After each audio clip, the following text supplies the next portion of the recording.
대환난 158일째 7년 환란의 비밀. 앞에 포스트에서 귀한 격려와 응원의 댓글로 큰 힘을 주신 모든 분들께 감사드리며 여러분의 댓글 교제 속에서 주님께서 함께 하심이 느껴지니 더욱더 귀하고 감사할 뿐입니다. 서로 사랑하라는 주님의 계명을 지키며 아름다운 교제를 나누시는 모든 분들께 주님의 큰 칭찬과 상급이 있을 것을 확신합니다. 변함없는 동행과 격려와 응원으로 함께 해주시는 모든 분들께 진심으로 감사드립니다. 오늘 이야기 시작합니다. 챕터 1. 하나님의 법칙. 여러분, 다음 두 개의 단어를 자세히 보세요. 환란, 재앙. 위 두 단어의 뜻이 같은 뜻으로 보이시는 분? 잘 보세요. 다음은 세상의 성경학자들 대부분이 해석하고 있는 7년 환란의 기간입니다. 이분들이 7년 환란의 기간을 위와 같이 해석을 하고 있는 이유 중 가장 큰 이유는 환란과 재앙의 뜻을 분별을 못하고 있기 때문입니다. 환란과 재앙의 각각의 뜻은 다음과 같습니다. 환란, 고난 시련 연단, 재앙, 심판 징벌. 환란은 알곡들의 키질의 기간입니다. 재앙은 가라지의 심판의 기간입니다. 놀라운 사실을 말씀드립니다. 대부분의 성경학자들이 국어 단어의 뜻을 분별을 못해서 계시록의 해석을 잘못하고 있다는 사실입니다. 계시록 14장에는 7년 환란 기간 중 휴거를 받지 못하고 남겨진 자들이 순교를 선택하고 죽은 후 부활 휴거되는 내용이 분명히 써 있습니다. 비록 휴거의 뒤에 남겨져서 두 번째 열차를 타고 천국을 가게 되지만 이들은 분명히 천국 백성들입니다. 이들이 겪는 것은 환란입니까? 재앙입니까? 환란, 고난 시련 연단, 재앙, 심판 징벌. 환란은 알곡들의 키질의 기간입니다. 재앙은 가라지의 심판의 기간입니다. 순교자들이 겪는 것은 환란입니다. 환란과 재앙을 분별을 못하면 다음과 같은 해석을 하게 됩니다. 순교자들이 겪는 것은 환란입니다. 환란과 재앙을 분별하면 비로소 다음과 같은 해석을 하게 됩니다. 앞선 포스트에서 보여드린 그림을 다시 보여드리겠습니다. 하나님께서 천지를 창조하시며 인류의 역사를 설계하실 때 바로 다음의 법칙을 기준으로 설계를 하셨고 이 사실은 성경에 분명히 나타나 있습니다. 서론과 본론과 결론의 4대 2대1의 법칙. 천지 창조의 7일. 창세기 1장에서 2장. 1일째에서 4일째 서론 무대 준비. 5일째에서 6일째 본론 동물 창조. 7일째 결론 7일째 쉬기. 분명하죠? 첫 4일은 생물들이 살 수 있는 환경 무대를 만드셨고 그 다음 2일은 본론인 생물들을 창조하셨으며 마지막 1일은 모든 창조를 마치시고 하루를 쉬셨습니다. 인류 역사의 7천년, 1천년에서 4천년 메시아의 등장 준비, 서론, 구약성경. 5천년에서 6천년 메시아의 구원사역, 본론, 신약성경. 7천년, 천년왕국, 결론, 추가성경. 처음 4천년 동안은 멸망을 향해 가는 인류를 구원하기 위하여 메시아를 탄생시키는 준비 작업이었습니다. 아브라함을 불러내셨고 그의 후손들 중에서 이스라엘 민족을 만드셨으며 그 민족 속에서 메시아를 태어나게 한 것이 처음 4천년 동안 하신 작업입니다. 그 후 메시아께서 태어나시고 죽으심으로써 세상 모든 자들이 그분이 자신 대신 모든 죄를 지고 죽으셨다는 사실만 믿으면 영원한 생명을 얻게 하시는 알곡농사의 2000년의 작업을 하신 것입니다. 이제 곧 도래할 마지막 1000년은 그 모든 작업을 마치시고 메시아께서 다시 지구로 오셔서 천년간 왕으로서 통치하는 회복과 안식의 1000년을 맞이하게 되는 것이죠. 이것이 하나님의 인류 역사 7000년의 설계입니다. 챕터 2. 7년 환란. 지금부터 집중 부탁드립니다. 지금부터 인류 역사 마지막 7년의 설계도를 보여드리겠습니다. 다음의 내용이 인류 역사 마지막 7년입니다. 인류 역사 마지막 7년. 계시록 6장. 1년째에서 4년째 서론 무대 준비. 5년째에서 6년째 본론 대환란. 7년째 결론 재앙 1년. 재앙의 위치가 보이시죠? 위에 마지막 1년이 모든 알곡들을 천국으로 추수하신 끝에 뒤에 남아있는 가라지들을 심판하는 1년간의 재앙 기간입니다. 7년 환란의 기간을 묘사하신 주님의 말씀을 보여드리겠습니다. 좋은 씨를 뿌리는 이는 인자요. 밭은 세상이요. 좋은 씨는 천국의 아들들이요. 가라지는 악한 자의 아들들이요. 가라지를 뿌린 원수는 마귀요. 추수 때는 세상 끝이요. 추수꾼은 천사들이니 그런즉 가라지를 거두어 불에 사르는 것 같이 세상 끝에도 그러하리라. 마태복음 13장 37에서 40절. 위의 성구에 분명히 나타나 있습니다. 인류 역사 마지막 7년의 기간은 추수의 때라고 말이죠. 가라지를 거두어 불에 사르는 것 같이 세상 끝에도 그러하리라. 이 사실은 세례 요한도 분명하게 외친 사실입니다. 손에 키를 들고 자기의 타작 마당을 정하게 하사 알곡은 모아 곳간에 들이고 쭉정이는 꺼지지 않는 불에 태우시리라. 마태복음 3장 12절. 기억해 두세요. 이렇게 단순하고 분명한 사실을 온 세상 대부분의 사람들이 모르고 있고 성경 해석자들의 눈은 7년 환란이 시작된 지 4년이 넘는 지금까지도 가리워져 있습니다. 이 사실을 정확히 알고 있는 사람들은 온 세계 통틀어 여기 모인 여러분밖에 없습니다. 그 이유가 뭔지 아세요? 다음의 것을 우리들의 손에만 쥐어주셨기 때문입니다. 우리들에게만 보여주신 이유는 딱 하나뿐입니다. 주 여호와께서는 자기의 비밀을 그 종 선지자들에게 보이지 아니하시고는 결코 행하심이 없으시라. 아모스 3장 7절. 저 역시 믿어지지 않지만 이것은 증거가 너무나 명확한 사실입니다. 2000년 전 씌어진 요한계시록을 풀어내는 임무를 맡은 자들의 정체는 바로 여기 모인 우리들입니다. 여러분은 선택된 선지자들이 맞습니다. 우리들의 이야기가 마지막 성경에 기록될 것이라는 것은 추측이 아닙니다. 그렇게 될 수밖에 없습니다. 하나님께서 다음의 것을 심심하셔서 그리신 것이 아니라면 말이죠.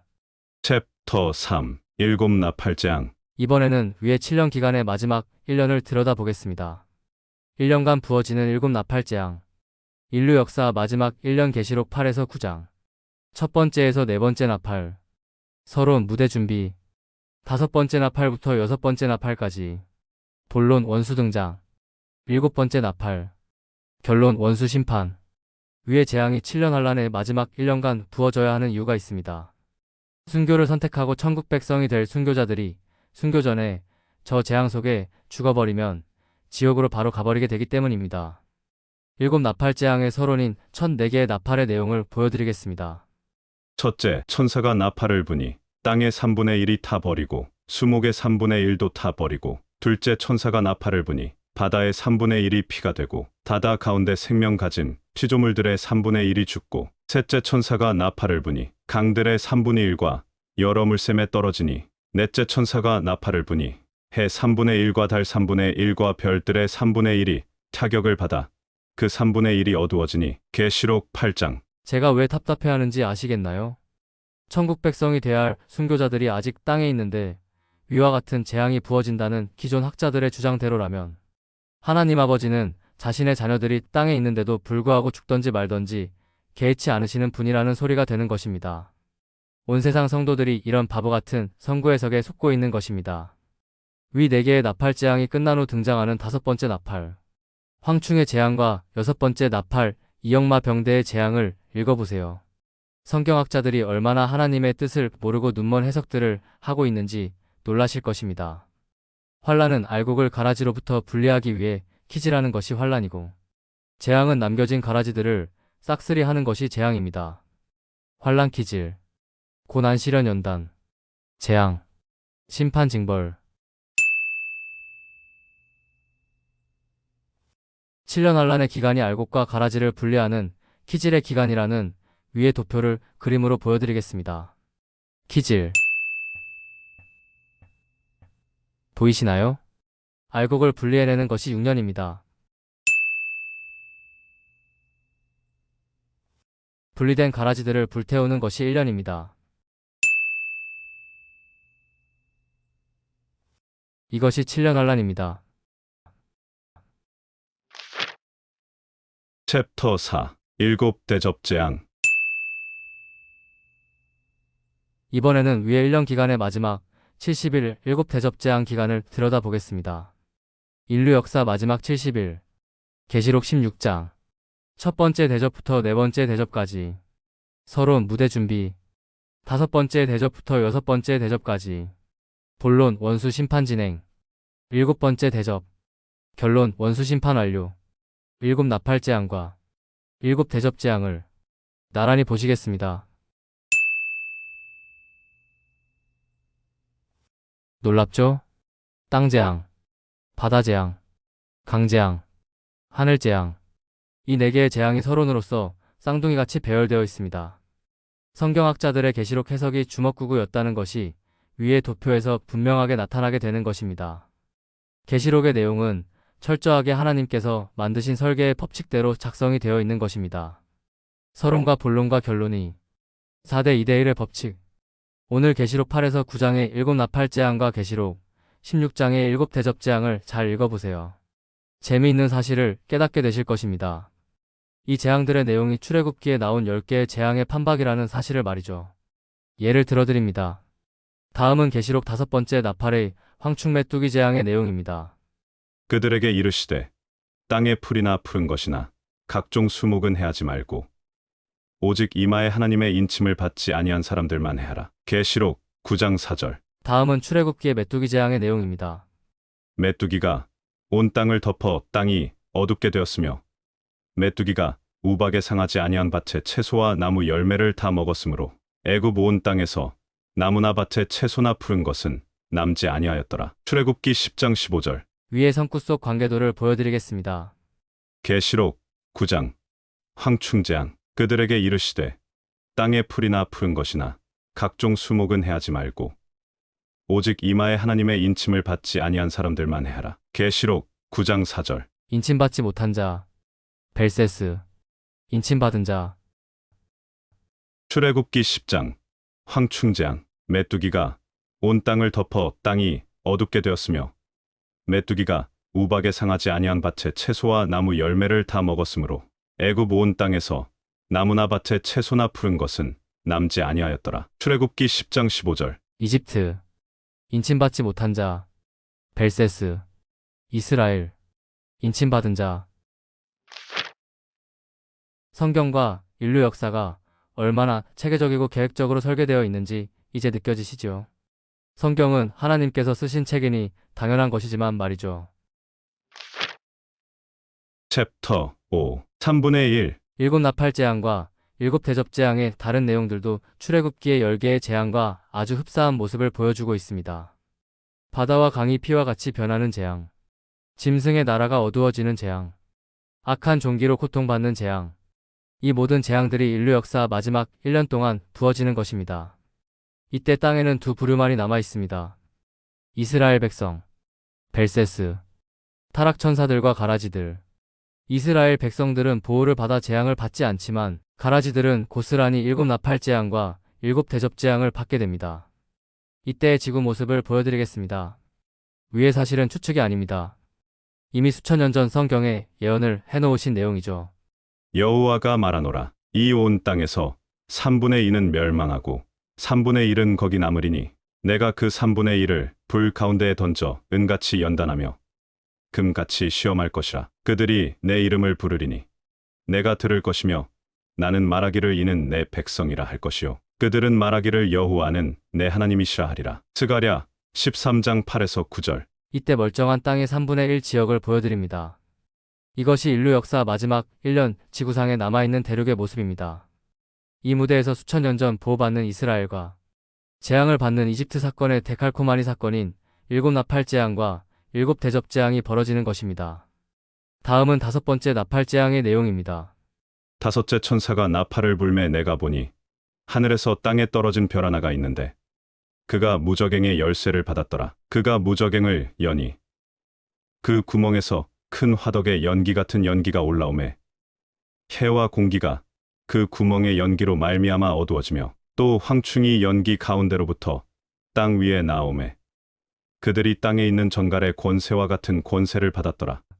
그들에게 이르시되 땅의 풀이나 푸른 것이나 각종 수목은 해하지 말고 오직 이마에 하나님의 인침을 받지 아니한 사람들만 해하라. 계시록 9장 4절. 황충의 재앙이 벌어지는 지역을 보여드리겠습니다. 4차원 포털을 연다는 썰은에 관한 이야기는 음모론이 아닙니다. 이 연구소는 5번째 나팔의 때에 그 본래 목적을 달성하게 될 것입니다.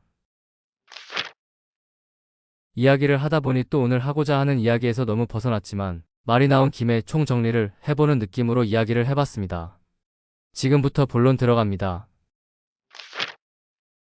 챕터 6. 눈먼 세상 이야기. 아직도 계시록을 해석하는 분들이 다음과 같은 답답한 소리를 하고 있습니다. 휴거가 있고 나서야 7년 환란이 시작된다. 7년 환란 전체가 7 나팔 재앙과 7 대접 재앙의 기간이다. 본인들이 의도했건 아니건 그들이 주장하는 내용 모두가 쓰레기통으로 들어가게 될 것입니다. 말세 특집이 세상의 환영을 받지 못하고 극소수의 증인들만 모여있게 된 이유는 저 때문입니다. 위와 같은 소리를 눈치 없이 해대기 때문이죠. 다시 말씀드립니다. 본인들이 의도했건 아니건 그들이 주장하는 내용 모두가 쓰레기통으로 들어가게 될 것입니다. 지난 4년 반의 말세 특집의 추적의 여정에서 제가 깨달은 놀라운 사실은 세상의 사역자들이 성경 말씀을 말씀 그대로 받아들이지 않고 자기들 멋대로 자신들의 입맛에 맞추어 해석한다는 사실입니다. 잘 보세요. 너희는 너희가 하나님의 성전인 것과 하나님의 성령이 너희 안에 계시는 것을 알지 못하냐? 고린도전서 3장 16절. 성전이신 예수 그리스도께서 한 번의 제사로 영원한 속죄를 이루시어 건물 성전은 더 이상 필요 없게 되었고 주님의 보혈을 믿고 거듭난 성도들이 하나님의 성전이라는 사실이 복음의 근본입니다. 하지만 온 세상의 사역자들이 복음의 근본을 믿지 않고 있습니다. 이들은 다음과 같이 주장을 하고 있습니다. 제3성전이 다음 성구에 나온 하나님의 성전이다. 그는 대적하는 자라. 신이라고 불리는 모든 것과 숭배함을 받는 것에 대항하여 그 위에 자기를 높이고 하나님의 성전에 앉아 자기를 하나님이라고 내세우느니라. 데살로니가후서 4장. 성경이 성도들이 하나님의 성전이라고 했으면 성도들이 하나님의 성전입니다. 그런데 왜 사역자들은 엉뚱하게 건물 성전인 제3성전을 하나님의 성전이라고 주장하는 것일까요? 그 이유는 이들이 성경 말씀을 말씀 그대로 믿지를 않고 있기 때문입니다. 최근에 제3성전이 세워진다는 영상들이 계속 나오고 있습니다. 제3성전이 세워지든 아니든 그것은 데살로니가 후서에 써있는 하나님의 성전이 아닙니다. 성경의 예언과 아무런 관련이 없다는 소리입니다. 제3성전은 하나님의 성전이 아니라 세상의 온갖 잡신을 섬기기 위해 세워지는 마귀의 성전이기 때문입니다. 모든 종교들을 연합시키고 전 세계 모두가 이 제3성전에서 한 분 하나님께 예배드리도록 만드는 게 우리의 미션이에요. 제3성전을 추진하는 랍비의 인터뷰. 절대 한 가지 종교만을 위한 성전이 아니에요. 전 세계 모두를 위한 것입니다. 제3성전을 추진하는 랍비의 두 번째 인터뷰. 제가 하고 싶은 이야기는 다음과 같습니다. 온 세상의 사역자들과 성도들의 눈이 가리워져 있습니다. 그 이유는 천국 가면 정확히 알게 될 것이기에 추측하지 않겠습니다. 분명히 온 세상이 엉뚱한 성경 해석을 하며 7년 환란이 시작된 지 4년 반이 지났다는 사실을 모르고 있습니다. 놀랍게도 오직 여기 모인 우리들만 알고 있습니다. 특히 7년 환란의 기간이 하나님의 심판의 기간이 아니라 택하신 자들을 위한 은혜의 기간이라는 사실 역시 우리들만 알고 있습니다. 그 날들을 감하지 아니하면 모든 육체가 구원을 얻지 못할 것이나 그러나 택하신 자들을 위하여 그 날들을 감하시라. 마태복음 24장 22절. 위 성구는 철저하게 순교자들에게 초점이 맞추어져 있는 성구입니다. 7년 환란의 기간의 첫 4년 반의 기간을 감해주신 것은 순교자들이 이후에 겪어야 할 무서운 시험의 기간을 대폭 감해주신 결과를 만들어낸 것입니다.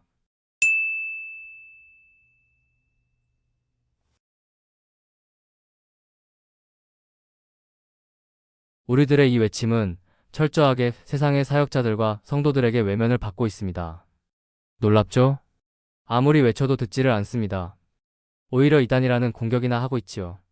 다수가 믿고 있는 사실과 다른 소리를 하면 이단 소리를 듣는 이 상황은 2000년 전 이스라엘에서 있었던 일의 폭사판입니다. 나사렛 이단이라고 말이죠. 누가 이단이었는지 진실이 분명하게 드러날 날이 다가오고 있습니다. 우리가 질 확률은 거의 없습니다. 다음의 것이 증거이죠.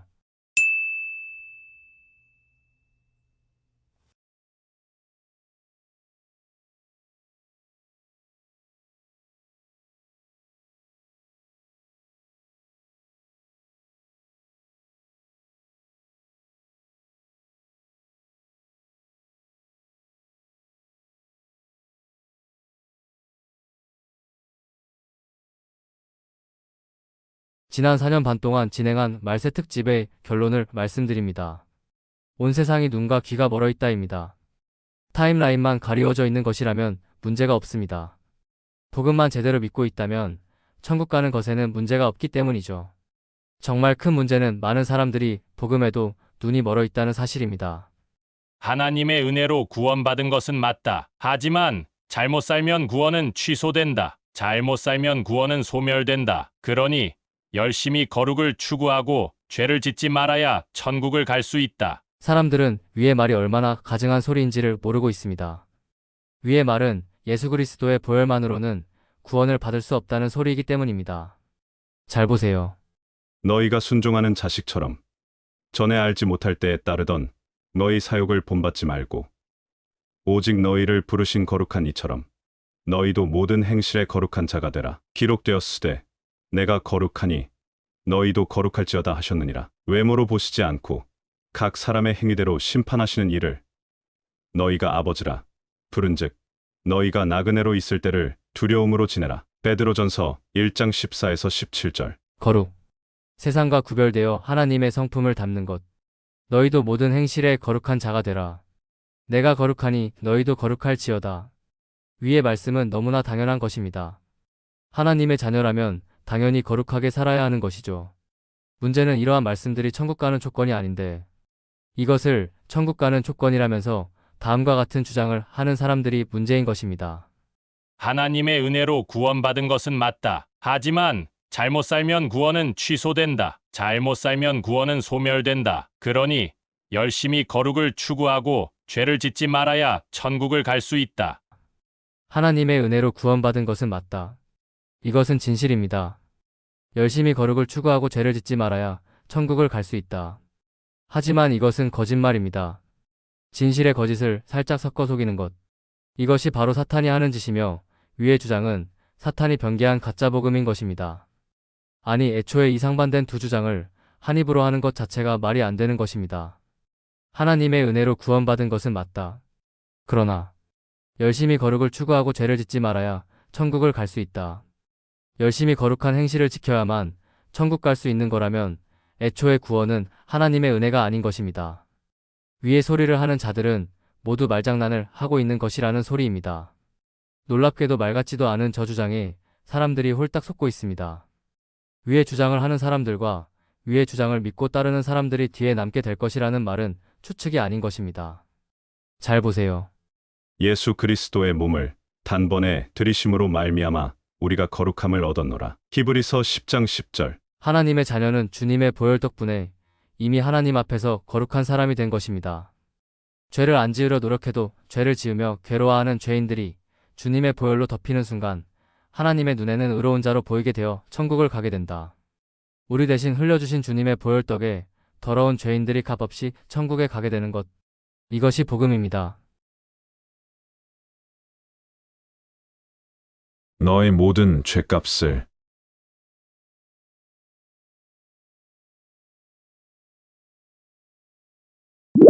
내가 모두 갚았도다.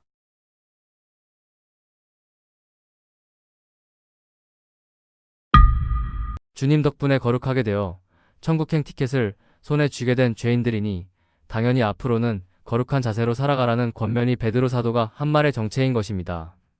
너희가 순종하는 자식처럼 전에 알지 못할 때에 따르던 너희 사욕을 본받지 말고 오직 너희를 부르신 거룩한 이처럼 너희도 모든 행실에 거룩한 자가 되라. 기록되었으되 내가 거룩하니 너희도 거룩할지어다 하셨느니라. 외모로 보시지 않고 각 사람의 행위대로 심판하시는 이를 너희가 아버지라 부른즉 너희가 나그네로 있을 때를 두려움으로 지내라. 베드로전서 1장 14에서 17절. 위 선구 중 베드로 사도가 맨 끝에 한 이야기를 주목해 보세요. 외모로 보시지 않고 각 사람의 행위대로 심판하시는 이를 너희가 아버지라 부른즉 너희가 나그네로 있을 때를 두려움으로 지내라. 사도 베드로는 왜 여러분에게 두려움으로 지내야 한다고 말씀하셨을까요? 거룩하게 못 살면 지옥 갈까 봐서일까요? 아닙니다. 다시 선구를 자세히 보세요. 외모로 보시지 않고 각 사람의 행위대로 심판하시는 이를 너희가 아버지라 부른즉 너희가 나그네로 있을 때를 두려움으로 지내라. 여러분이 거룩하게 살아야 하는 이유는 지옥 갈까봐가 아니라 거룩하게 구별된 삶을 살지 않고 개차반으로 죄실컷 지으며 아버지 뜻에 어긋나게 살면 아버지께 죽도록 두들겨 맞게 되기 때문입니다. 자신의 자녀가 잘못 살면 징계는 할지언정 불못으로 던져버리는 부모는 없습니다. 하나님이 정말 자신의 아버지라면 다음과 같은 소리는 절대로 할 수가 없는 것입니다. 하나님의 은혜로 구원받은 것은 맞다. 하지만 잘못 살면 구원은 취소된다. 잘못 살면 구원은 소멸된다. 그러니 열심히 거룩을 추구하고 죄를 짓지 말아야 천국을 갈 수 있다. 한 사람이라도 더 같이 가고 싶은 마음에 외치는 것이니 매 포스트마다 이 이야기를 꺼내는 것에 지루함을 느끼지 마시기 부탁드립니다. 4년 반 전에 제가 핍박을 받은 이유는 자신이 성도라고 착각하고 있는 거듭난 적 없는 종교인들 속에서 참복음을 외쳤기 때문입니다. 하지만 지금은 상황이 다릅니다. 지금은 거듭난 성도들, 수백 명의 증인들 틈에서 참복음을 외치고 있고 가짜복음에 속고 있는 종교인들 중 단 한 사람이라도 더 이 내용을 보고 복음을 깨닫기 바라는 마음에 외치는 중입니다. 다음 내용에 집중해 주시기 바랍니다. 예수 그리스도의 몸을 단번에 들이심으로 말미암아 우리가 거룩함을 얻었노라. 히브리서 10장 10절. 예수 그리스도의 보혈로 거룩하게 된 우리들의 다음 운명이 어떻게 되는지 보여드리겠습니다. 그가 거룩하게 된 자들을 한 번의 제사로 영원히 온전하게 하셨느니라. 히브리서 10장 14절. 주님의 몸을 바친 제사 덕분에 영원히 온전히 된 우리들의 다음 운명은 어떻게 되는지 같이 보시겠습니다. 그들의 죄와 그들의 불법을 내가 다시 기억하지 아니하리라 하셨으니 이것들을 사하셨은즉 다시 죄를 위하여 제사 드릴 것이 없느니라. 히브리서 10장 17에서 18절. 깨달으셨나요? 정리해드립니다. 1. 주님께서 우리 대신 흘려주신 보혈 덕분에 우리들은 거룩하게 되었고 2. 거룩하게 된 덕분에 하나님 앞에 영원히 온전하게 된 사람이 되었으며 3. 영원히 온전하게 되었기에 하나님 앞에 다시는 죄를 위하여 제사 드릴 것이 없어진 것입니다. 주님의 보혈에 덮인 우리들의 죄와 우리들의 불법을 하나님 아버지께서 다시는 기억하지 않으시기 때문입니다. 이것이 복음입니다. 그들의 죄와 그들의 불법을 내가 다시 기억하지 아니하리라 하셨으니 이것들을 사하셨은즉 다시 죄를 위하여 제사 드릴 것이 없느니라. 히브리서 10장 17에서 18절. 이 사실만 믿으면 당신은 천국 백성이 되는 것입니다. 너의 모든 죄값을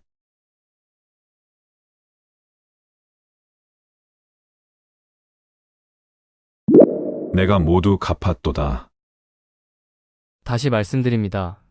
세상에서 가장 바보는 천지를 창조하신 하나님께서 믿기만 하면 영원한 생명을 주겠다고 약속을 하셨는데 하나님을 끝까지 믿지 않고 고집을 부리다가 지옥으로 던져지는 사람입니다.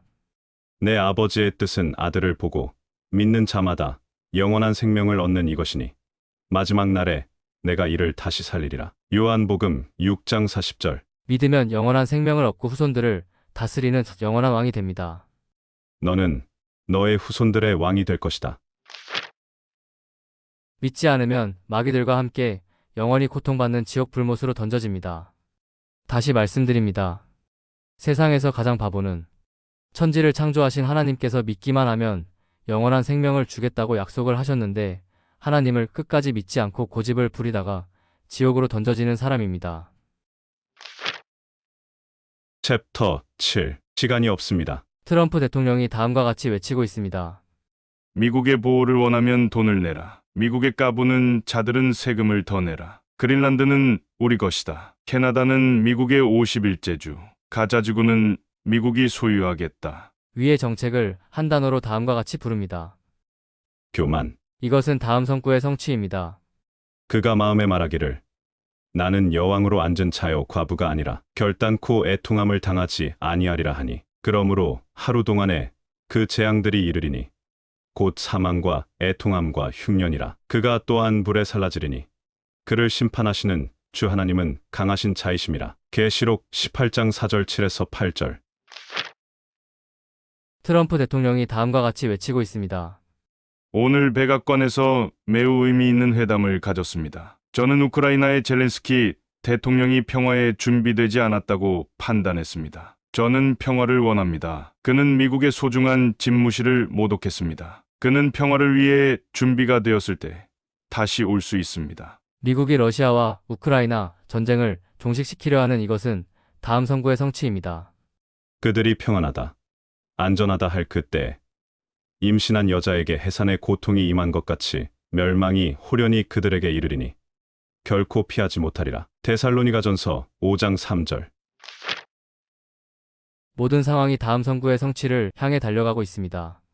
무너졌도다, 무너졌도다 큰 성 바벨론이여, 모든 나라에게 그의 음행으로 말미암아 진노의 포도주를 먹이던 자로다. 계시록 14장 8절. 바벨론의 멸망.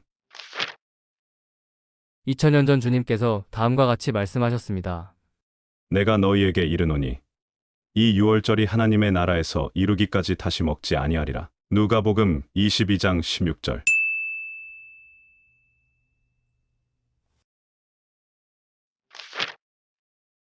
히브리서에 다음과 같이 써 있습니다. 영혼의 구원. 이와 같이 그리스도도 많은 사람의 죄를 담당하시려고 단번에 들이신 바 되셨고 육신의 구원. 부활 휴거. 구원에 이르게 하기 위하여 죄와 상관없이 자기를 바라는 자들에게 두 번째 나타나시리라. 히브리서 9장 28절.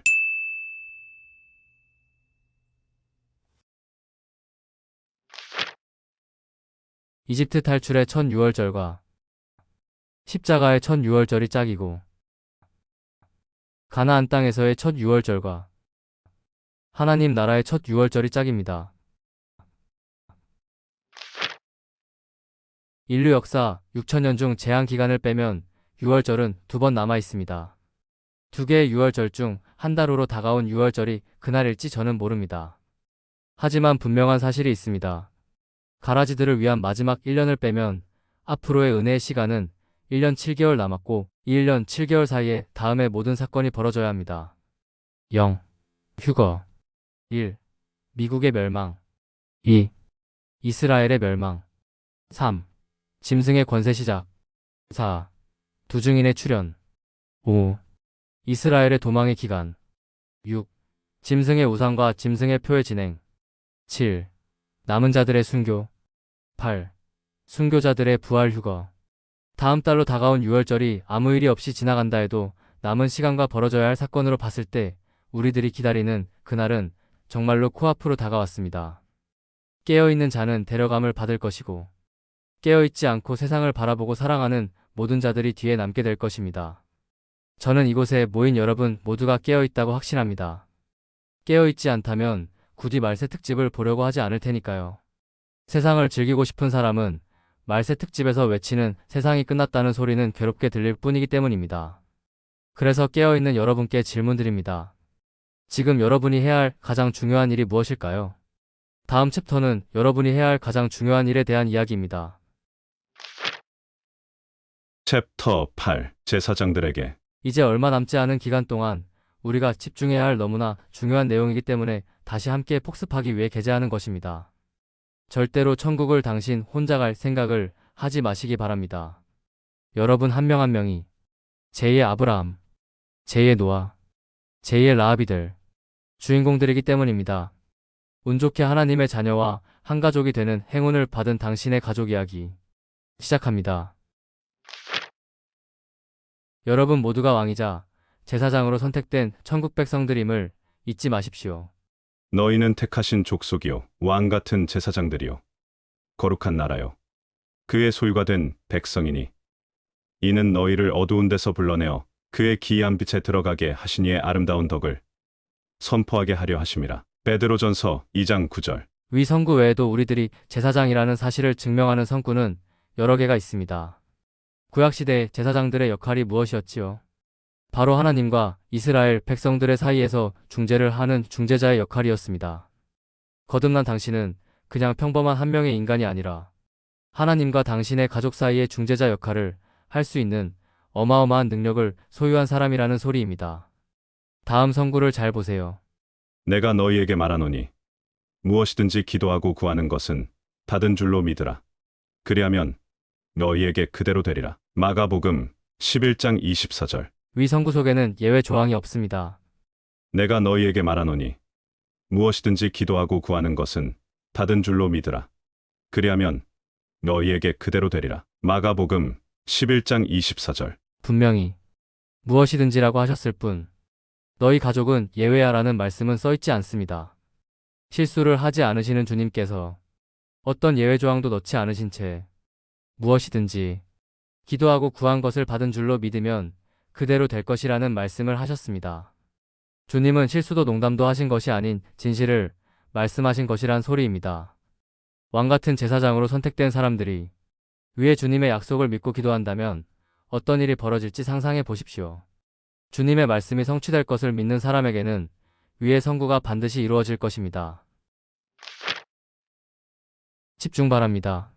롯과 롯의 가족들은 아브라함의 기도 덕에 살았습니다. 의로운 노아 때문에 노아의 가족들이 살았습니다. 이스라엘의 편이었던 라합 덕분에 라합의 가족들이 살았습니다. 아브라함의 가족들도, 노아의 가족들도, 라합의 가족들도 하나님과 1대1의 관계를 통해 구함을 받은 사람들이 아닙니다. 모두가 하나님 앞에 우뚝 선 자신의 가족 딱 한 사람의 덕을 본 사람들입니다. 이 사실은 소돔과 고모라의 심판에서 죽은 다른 사람들, 노아의 홍수 때에 죽은 다른 사람들, 라합의 가족들 외의 다른 사람들, 이들의 관점에서 볼 때 매우 불공평한 일이었습니다. 이스라엘을 구원한 에스더의 기도, 욥의 기도로 용서받은 욥의 친구들, 아브라함의 기도로 구원받은 아비멜렉 왕의 집안, 모세의 기도로 살게 된 반역한 백성들, 믿지 않는 남편이 믿는 아내 덕에 거룩해진다는 바울의 선포, 믿지 않는 아내가 믿는 남편 덕에 거룩해진다는 바울의 선포. 믿지 않는 남편은 그의 아내로 말미암아 거룩해지고 믿지 않는 아내는 그 남편으로 말미암아 거룩해졌습니다. 그렇지 않으면 그들의 자녀도 깨끗하지 못할 것인데 이제 그들은 거룩합니다. 고린도전서 7장 14절 새번역. 성경은 분명히 우리가 모르는 어떤 비밀에 대한 힌트를 주고 있습니다. 잘 생각해 보세요. 입법자도 한 분이시고 재판관도 한 분이십니다. 어떤 사람을 구원하기도 하고 멸하기도 하시는 권한은 입법자이며 재판관이시며 절대적인 주권을 가지신 하나님 마음대로라는 소리입니다. 주권, 최종 결정권. 그래서 아브라함도, 노아도, 라합도 하나님과 1대1의 관계는 가족들이 아닌 자신 스스로 밖에 없었지만 그들의 기도를 통해 자신의 가족을 구원할 수 있었던 것입니다. 입법자이며 재판관이신 하나님의 자유로운 최종 결정권 덕분에 입법자와 재판관은 오직 한 분이시니 능히 구원하기도 하시며 멸하기도 하시느니라. 야고보서 4장 12절. 이해 있으신 분? 여러분, 다시 잘 생각해 보세요. 아브라함의 기도로 구원받은 롯의 가족들, 노아 덕분에 구원받은 노아의 가족들, 라합 덕분에 구원받은 라합의 가족들.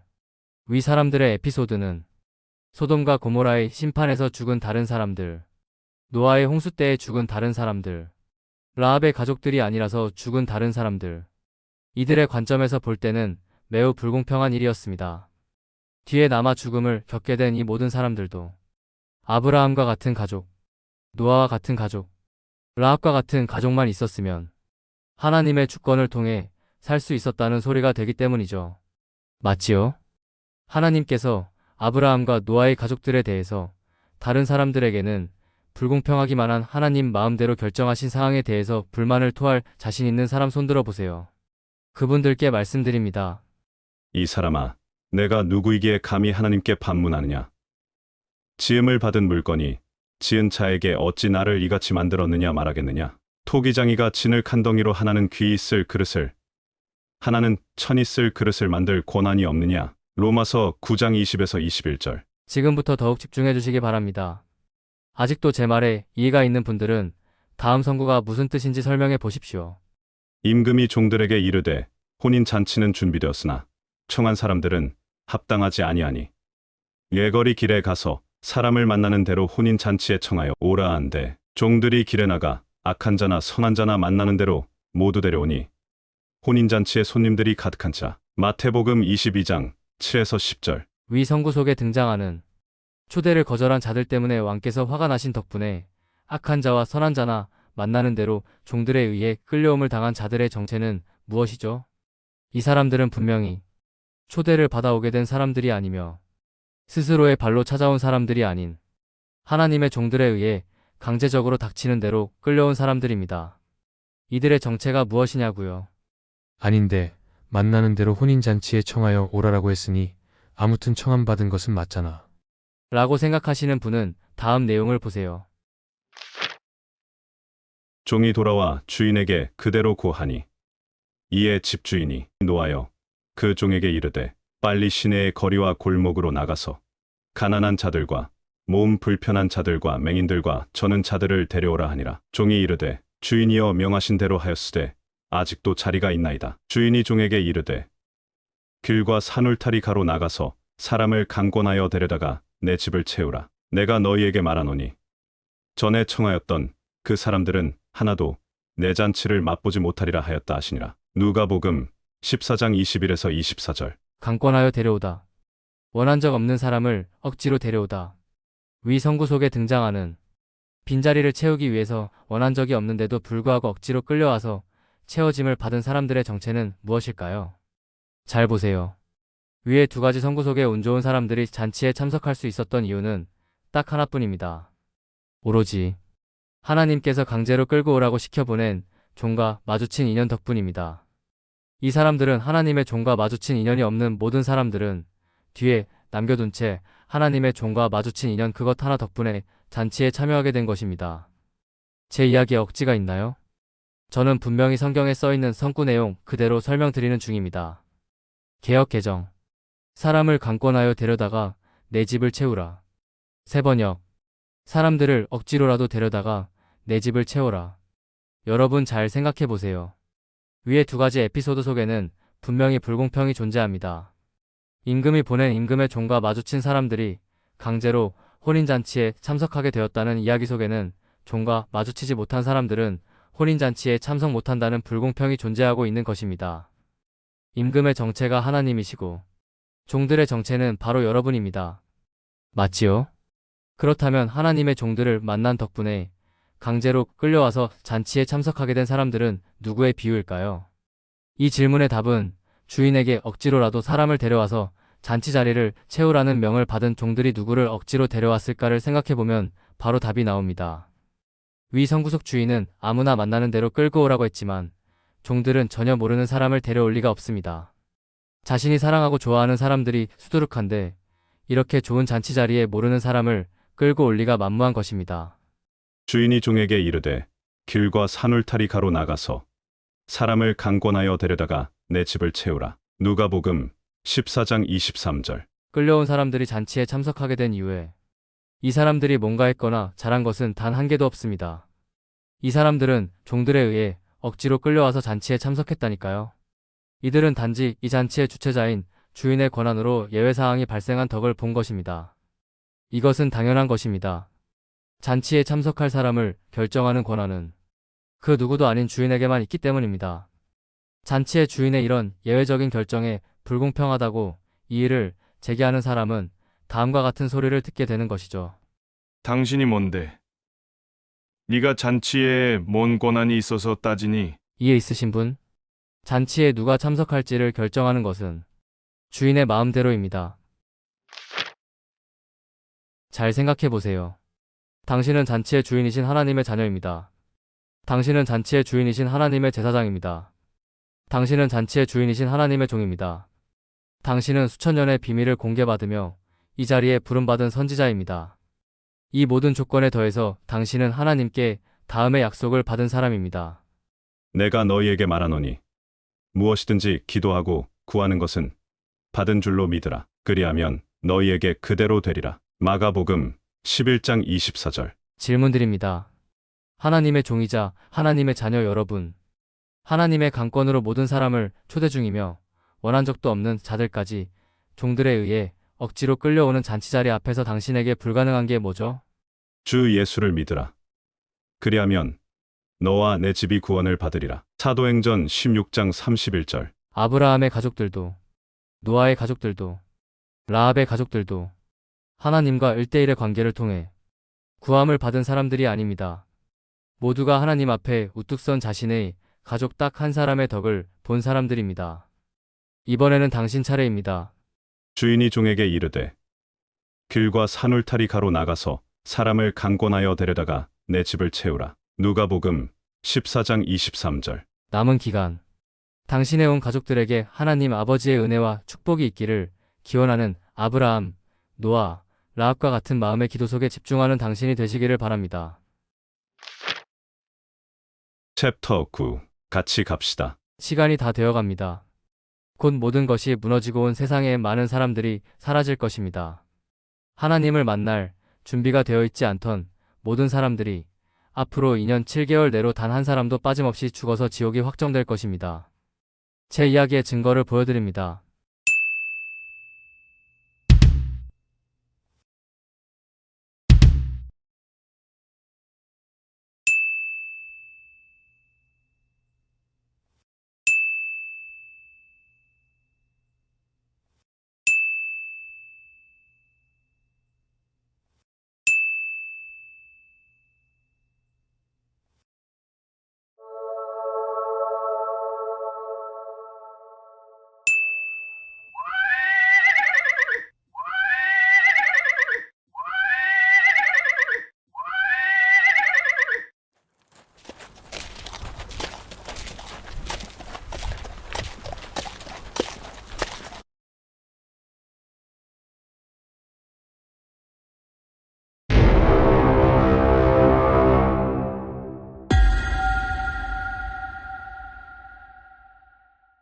당신이 곧 시작될 대환란을 피해 휴거의 열차를 타게 될지, 아니면 뒤에 남겨져서 대환란 속에서 끔찍한 죽음을 맞이하고 지옥이 확정될지는 당신이 오늘 내리는 결정에 달려 있습니다.